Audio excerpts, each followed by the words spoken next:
Hello and welcome to Operation Freedom, a show for and about the veterans here in Northern Virginia and particularly in Prince William County.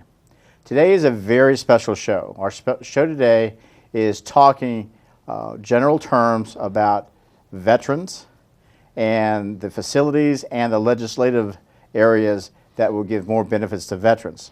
And our special guest today is Delegate Rich Anderson, who is a resident of Prince William County and a state legislator here in the Commonwealth of Virginia.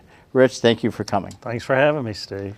So we had talked previously, and I'd like to tell our viewers, you have taken the lead in many pieces of pro-veteran legislation here in the Commonwealth of Virginia. Is that correct? I'd say so, but since I spent 30 years in the United States Air Force, that's sort of my skill set, if you will. Each of us in the General Assembly develops portfolios of activity and focus based on life's experiences. And so I've focused considerably on veterans matters. Prince William County has 47,000 veterans. Fully half of my district, the 51st, which runs from Occoquan all the way across the county to Nokesville, 50% of those folks are veterans, either a full career or at least a tour on active duty. And so I've selected that as my area of activity. And today I chair the General Assembly Military and Veterans Caucus, which is a joint caucus between the House and Senate. And we're the clearinghouse for any legislation that affects the 800,000 veterans who reside in Virginia. That's wonderful. Let's talk about some of the recent key legislation that has passed and that has changed in the past year or two or three that you've been able to take the lead on. Mm-hmm. Well, for me, the two prominent issues that I worked very hard on were first, the Virginia Veterans Care Center to be located in Northern Virginia, and then secondly, creating the Virginia Values Veterans Program, which has to do with employment of veterans in the private sector. Now, the Veterans Care Center is not necessarily a veterans clinic or a veterans medical facility. It is a care center. I think it's, 120 beds initially? Mm-hmm. Okay. And we tried really hard to get it here in Prince William, didn't we? Yes, we did. And now it was decided just this week, wasn't it? Yes, it was. Last week. Last week, okay. And where is it going to be? It's going to be in Fauquier County at Van Hill Farms. It's just right outside of Prince William County. And it's located at the former military installation, which was a joint enterprise between the United States Army and the National Security Agency, and it closed in sometime in the mid-1990s. It is a prime piece of real estate, and so they're going to construct the Northern Virginia Veterans Care Center there with an opening late in 2019. And this care center is a general care center, if I understand that correctly, for veterans in need. Well, let me explain how that works. Okay. Virginia right now has two existing, fully open, fully functional veterans care centers. One's in Roanoke, and it's located on the grounds of the Salem Federal Veterans Administration Medical Center. And the other is in Richmond, Sitter and Barfoot Virginia Veterans Care Center. It's co-located with McGuire VA Medical Center there. What we plan on doing with this bill of mine, which I carried along with Delegate Kirk Cox and Jackson Miller, it's going to expand our network by double. We're going to create a Northern Virginia Veterans Care Center here in Fauquier County and a corresponding center at either Hampton or Virginia Beach, which will serve the Hampton Roads population. So that's the plan right now. It's a 120-bed facility, and think of it as nursing care for military veterans, all the way from those who are completely independent to those who need full-time care. It also has a component where it provides transitional services to TBI and PTS. I understand the new term is PTS, the D's off of it. PTS veterans as they transition from active life to civilian life. So they will have that component there. That's terrific. And it's slated this time to be built and up and running by around 2019. Late 2019. That's great. That'll help our. We'll break ground probably sometime in late 2017, something like that. Okay, great. Some of the other things, I believe the V3 program, the Virginia Values Veterans Program. Can you talk a little bit about that? Yeah, that ranks up there pretty much with the Northern Virginia Veterans Care Center. The V3 program resulted from a bill that I carried in 2012. And what it did is it created a program administered by the Department of Veterans Services that trained and certified interested businesses on how to advertise, attract, hire, and retain military veterans who wanted full-time benefits. They're typically high-paying jobs with good benefits. So far now, 500 companies have been certified under the V3 program. And the way that happens is the Department of Veterans Services conducts various seminars all around the state where they certify these companies. It talks about what is a military occupational specialty, what is an Air Force specialty code, what is a Navy rate, I think is what they call it in the Navy. And so it teaches them how to speak in veterans language, how certain MOSs can be applied within their business. So it helps them with the target audience. So 500 of those companies have been employed, and what I'm very pleased about is to date, of those within those 500 companies, 19,000 have agreed to hire veterans, and so far 17,000 veterans have been hired. So I'm very pleased with that. It's one of the reasons why Virginia has the highest labor participation rate among the veterans, its veterans populations in the entire country. 65% of our veterans are working. That, I've noticed over the past 5 to 10 years that Virginia, and particularly Northern Virginia, is becoming much more veterans friendly. I see a lot of activity at the state level, at the local level here in Prince William County. We have a brand new supervisor, if I understand that correctly, who's very pro-veteran, and that is? That's Supervisor Ruth Anderson. It happens to be related to you. Yes, that's my wife. Right. We both together spent 51 years in the Air Force, if you combine our time. And she's obviously very interested in veterans matters herself. And she's presently engaged in some discussions about possibly forming an advisory board for the Board of Supervisors on veterans matters. We have functional advisory boards and committees within the county that advise the Board of Supervisors, but we don't have one for veterans, and we do have 47,000 veterans in the county. So she's exploring that. Whether that comes to fruition remains to be seen. Well, I realize she's that. trying. Yeah, she's brand new, right? And there's a lot of things in the oven baking, and what's going to come out eventually. Our plan is to have her on the show as soon as she's available, and we can discuss the various aspects for that. Okay. I just wanted to basically blow your horn there for that. I'll tell her when I get home. Okay. So we do a lot of things for veterans here. Some of the other major things is the filing of a VA claim for compensation for injuries suffered or as a direct result of your military service. There's also the availability of medical care for veterans, 18 to however, for medical care that and they have needs, and the VA can't handle that. As a lot of people do know, or maybe some folks don't know, we have a VA clinic bordering our county, which is right over Fort Belvoir. And then we have 4 VA medical centers within the residential area, one in DC, of course, one in Richmond, the Baltimore facility, and one in West Virginia. And depending where a veteran is located, they can get primary medical care at those facilities. But that said, the veteran has to know about it. Okay. A lot of veterans, we do have a homeless problem here related to that, and we'd really like to address that. And so we hope there are some homeless initiatives now, and specifically 1 or 2 veterans ones that are just getting off the ground. A gentleman named Al Iborn, who you know, spearheads that one, and we hope to get him on the show here fairly soon.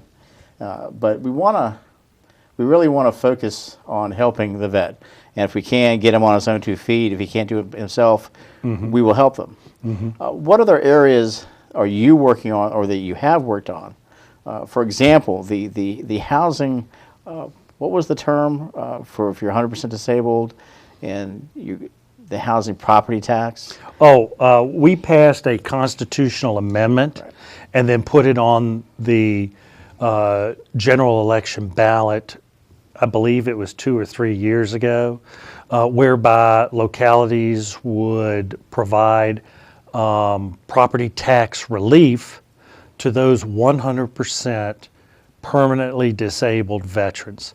And then we went back and did a further adjustment that provided the same stipend to widows or widowers whose spouse had died, was killed in action, KIA, in accordance with the determination made by the Department of Defense. And had that passed completely? Yes, that's passed. So it's passed. That's in effect. It's out there. And there were some growing pains because local taxing authorities had some confusion. It took a clarifying attorney general's opinion and some other things. But I think all of the hiccups have been worked out, and that's moving along just fine now. That's wonderful. That is great.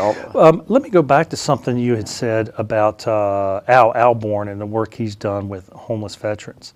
At the state level, various housing authorities and the Department of Veteran Services have worked real hard to try to reduce as much as possible veteran homelessness. I mean, of any demographic in the country, that should be one that, if they wish, they have housing, permanent housing. Not to say that anyone else is less important, but we tend to have a focus on those who have worn the uniform and put themselves at risk.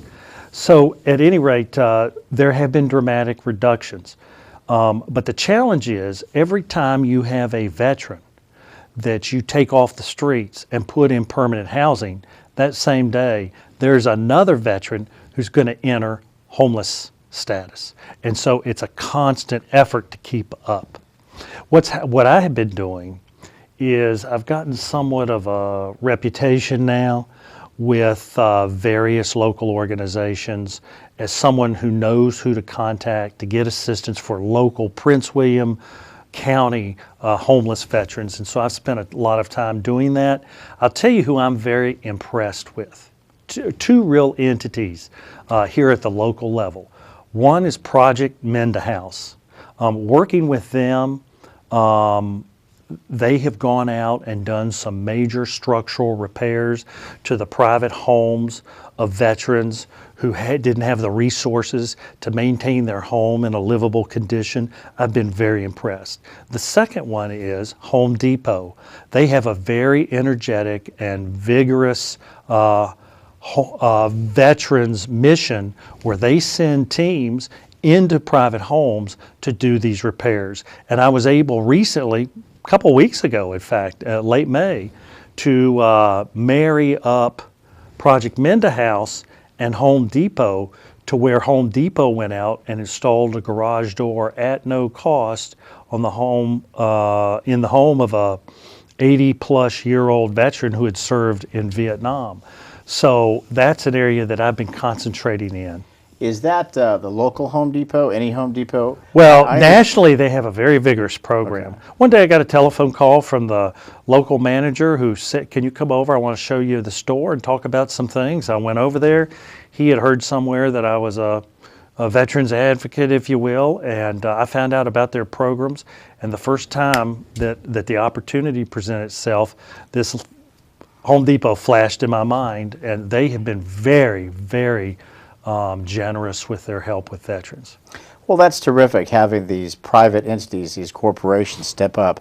I personally don't know that much about Project Mend a House, but now that you've talked about it, I'll look them up, I'll go talk to them. Project Mend a House is an absolutely invaluable program. Every one of its volunteers have this huge heart for their fellow citizens and for public service. I just can't say enough good about Project Mend a House. Well, that's it. We just said a lot about it. Yeah, that's great. Yeah. So we have other needs here. We have, as we just talked about, the homeless needs. We're actually working on, I'm helping spearhead a Northern Virginia Veterans Coalition. I'm actually meeting on Friday with some of the commanders of the service organizations to come to a final agreement on how to team up together and put our resources together as a singular group rather than individual units. As you know, any place, any American Legion, any VFW, what have you, can actually spend their funds any way they wish to. But by doing this, they can band together and share the financial burden of helping an initial veteran with something that he may need. And that can cover a wide range. It can cover home repairs, as you talked about, vehicle repairs, unintended financial obligations that come, and other particular needs, food and medical needs for their family, things like that.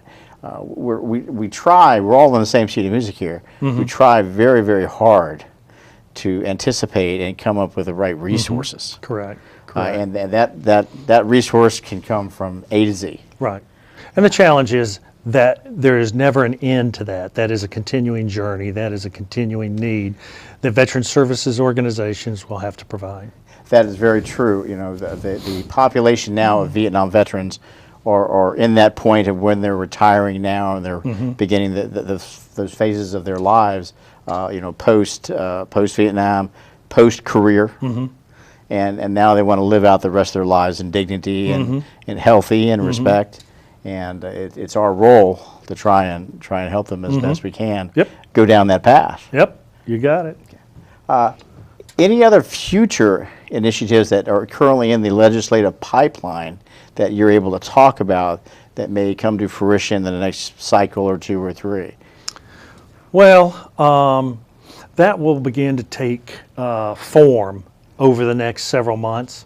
The way we make policy here in Virginia for the veterans community is through an organization, I think you're familiar with it, the Joint Leadership Council, the JLC, of Veterans Service Organizations.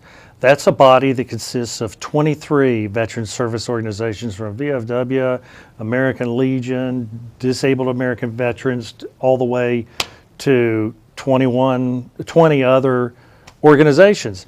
And they meet throughout the year when we're not in session in Richmond. And as the direct voice of the Virginia veterans community, they typically will develop 6 major legislative priorities that they will in turn, toward the end of the year, usually about the August timeframe, will take them to the governor. And then, of course, they share them with me because I chair the Military and Veterans Caucus. And from there, we work on patrons for those bills. And if they make it through the system and they get to the governor's desk and he signs them, then they become the law. So we will see how those shape up. I try to go to about half of the JLC meetings are typically in Richmond. I'm not a member of the JLC, so I just sit in the back of the room as a bug on the wall, and that way I'm able to listen to the discussion about how they've developed these legislative priorities, because in January, February, and March, when we're in Richmond, if I'm in a hearing and questions get asked and there's not about a particular bill and there's not a JLC representative there, I can at least articulate the rationale behind that. I can speak to it in detail. Well, that's very important because there's a lot of ideas that are bubbling, and we really have to. We don't want to waste everyone's time. We don't want to waste resources, and to have you there to kind of look and give guidance is a real plus. Yeah. Well, the General Assembly has really taken leadership of veterans matters. It has for decades. And while a governor has only a single 4-year term in Virginia and therefore can only exert a positive influence on veterans matters over that 4-year period, I have to say that all Virginia governors, all gubernatorial administrations have been very pro-veteran and have joined the General Assembly on these initiatives. That's good to hear. Just since you've been in alone, you've helped really lead some changes there. One of those is, to my understanding, is to help increase both the number and the compensation for the service officers at the grassroots level. Oh, yes. I wouldn't say that I led it. The Department of Veterans Services is in the hands of a very capable commissioner and staff. I would more appropriately describe it as we in the General Assembly have partnered with them in the executive branch, the Department of Veterans Services, on initiatives to do just that. We felt that we needed more boots on the ground to provide these needed services to veterans and to provide them with a compensation level that was much more fair, because what was happening in the past is they would get the necessary training because they're trained to the same level as VA counselors and then claims agents. And then what happens is they go to the federal government for a higher level of compensation. So this way we can retain them in the Virginia veterans community. Well, that's a very wise thing, because the living wage here in Virginia, the average wage in Virginia, I think, is $63,000 per household, roughly around that area. Okay. And based on that, if you live in Abingdon versus living in Fairfax County, Goes a little further in Abingdon. you think so. Having a living wage to be able to attract and keep talented persons, because working as a service officer and helping veterans, this is one of those jobs. It's like a doctor. It's like a pilot. The longer you do it, the better you get. And so I think in order to provide those services that we want to provide to our residents that are veterans here, I think it behooves us to try and look at that and do all we can to incentivize them, shall we say, and to keep them. So let's briefly talk about some of the key things that veterans benefits can get here in the state of Virginia. Through the federal VA program, they can file for disability compensation. That's compensation for injuries either suffered in or aggravated by your military service. They can get medical care, which is really wonderful. They can get, I think, a certificate for housing, as well as a certificate for home loans. They can get education assistance, which is big. They can also get help with, unfortunately, with decedent affairs, that is burials and the passing of their spouse or the veteran, things like that. At the state level, can you talk about some of the benefits that are available for veterans? Yes. The Commonwealth of Virginia provides what I would call companion benefits to what the feds offer. We, of course, have this network of Virginia Veterans Care Centers for older veterans. In terms of burial, we have a network of Virginia Veterans Cemeteries. We even have a program where if unclaimed cremated remains are sitting on a funeral director's shelf, we now, and this was one of my bills, we now require that those names be run through the federal VA to determine whether or not they are veterans, and if they are, they get a burial in a Virginia Veterans Cemetery with full military honors. That's wonderful. So there is a whole array of things. We have a very vigorous Wounded Warrior program. We no longer call it a Wounded Warrior program. Last October, they changed the name. It's the Virginia Veterans and Family Services Program. It is nationally recognized as a program of excellence for those who have sustained injuries in combat. And so we do have a very wide array. And what I would do is I would encourage your viewers to go to www.dvs, that stands for Department of Veterans Services, www.dvs.virginia.gov. And it's a very user-friendly website to navigate through. It even has a 1-800 crisis line number, and it's answered by a live human. That's wonderful. One of the other benefits that reminded me is called aid and attendance. Here in Prince William County, we have a lot of folks taking care of their loved ones, and they're doing it either on their own or having to pay out of pocket. The federal VA has a program called Aid in Attendance, also pension programs on which they might be eligible, which will supplement funding and provide further funding to help them. So let's make sure that folks know about that.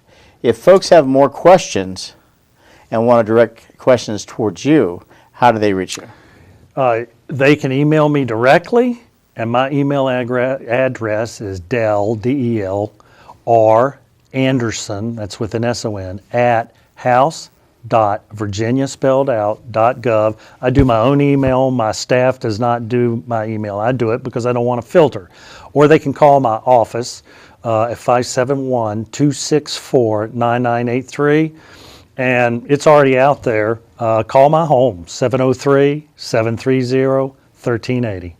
Terrific. And if you folks want to talk to a veteran service officer or need some help, you can reach me at 1-703-659-0849. I provide help with the American Legion, VFW, Disabled American Veterans, and